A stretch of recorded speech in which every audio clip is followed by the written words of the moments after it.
नमस्कार।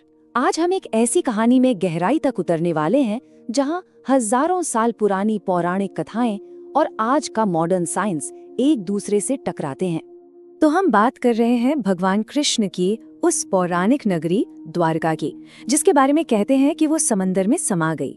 लेकिन सवाल ये उठता है कि क्या ये सिर्फ एक कहानी है या फिर इसके पीछे कोई हकीकत भी छिपी है।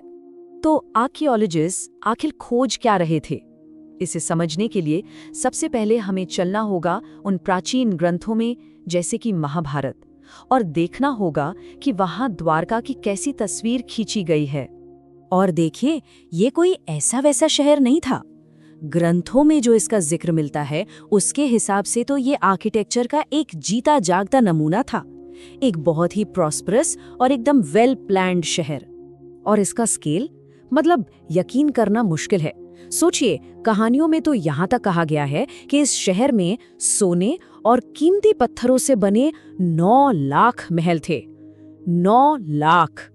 लेकिन जो बात इस कहानी को और भी ज्यादा दिलचस्प बनाती है वो है इसका अंत। मतलब ये शहर धीरे धीरे खत्म नहीं हुआ, नहीं, बल्कि एक झटके में एक बहुत बड़ी विनाशकारी घटना हुई और समुद्र ने पूरे के पूरे शहर को निगल लिया।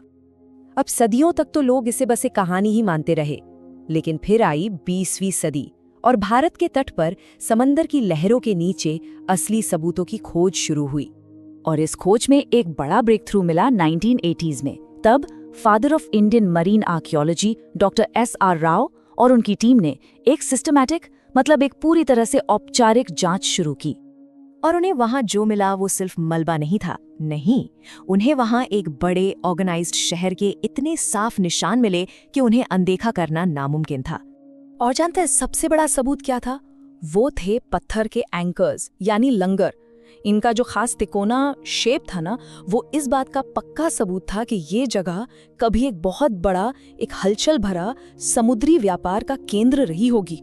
ठीक है, तो खंडहर तो मिल गए, लेकिन खंडहर मिलना एक बात है और ये साबित करना कि ये वही पौराणिक द्वारका है, बस यहीं से कहानी और भी ज्यादा कॉम्प्लिकेटेड हो जाती है। देखिए, सबसे बड़ी प्रॉब्लम है टाइमलाइन की। जो कहानी का समय है और जो चीजें मिली हैं उनकी साइंटिफिक डेटिंग है, दोनों के बीच हजारों साल का गैप है। ये गैप बहुत बड़ा है। और फिर बहस इस बात पर भी है कि ये जो स्ट्रक्चर्स मिले हैं ये असल में हैं क्या? क्या ये वाकई किसी प्राचीन सभ्यता की बनाई हुई दीवारें हैं, या फिर ये सिर्फ प्रकृति का बनाया हुआ एक जियोलॉजिकल फॉर्मेशन है, एक धोखा? लेकिन मजे की बात यह है कि साइंस ही इस शहर के अचानक डूबने की एक बहुत प्लॉजिबल वजह भी देता है। एक ऐसी वजह जो महाभारत की कहानी से एकदम फिट बैठती है, जिसमें लिखा है कि समंदर ने अपनी सीमा तोड़ दी थी। तो इन सारी डिबेट्स और बहसों के बीच हम दावे के साथ क्या कह सकते हैं? चलिए मान लेते हैं कि भगवान कृष्ण से इसका सीधा कनेक्शन अभी भी एक सवाल है, पर इन डूबे हुए खंडरों से हमें पता क्या चला है? हमने सीखा क्या है? और यही सबसे बड़ी बात है।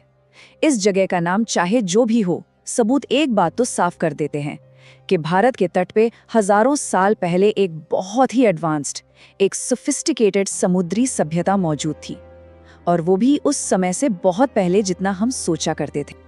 और इसी वजह से ये जगह, ये जो द्वारका के खंडर हैं, एक बहुत पावरफुल सिंबल बन रहे हैं। एक तरफ ये करोड़ों लोगों की आस्था का केंद्र है, एक पवित्र जगह है, और दूसरी तरफ ये रिसर्चर्स और हिस्टोरियंस के लिए एक बहुत बड़ी पहेली है। और ये सब हमें सोचने पर मजबूर करता है ना, कि अगर इतना बड़ा, इतना महत्वपूर्ण शहर समंदर की गहराइयों में खो सकता है, तो हमारे प्राचीन इतिहास के और न जाने कितने राज हैं जो आज भी कहीं छिपे हुए हैं और बस इस इंतजार में हैं कि कोई उन्हें खोज निकाले।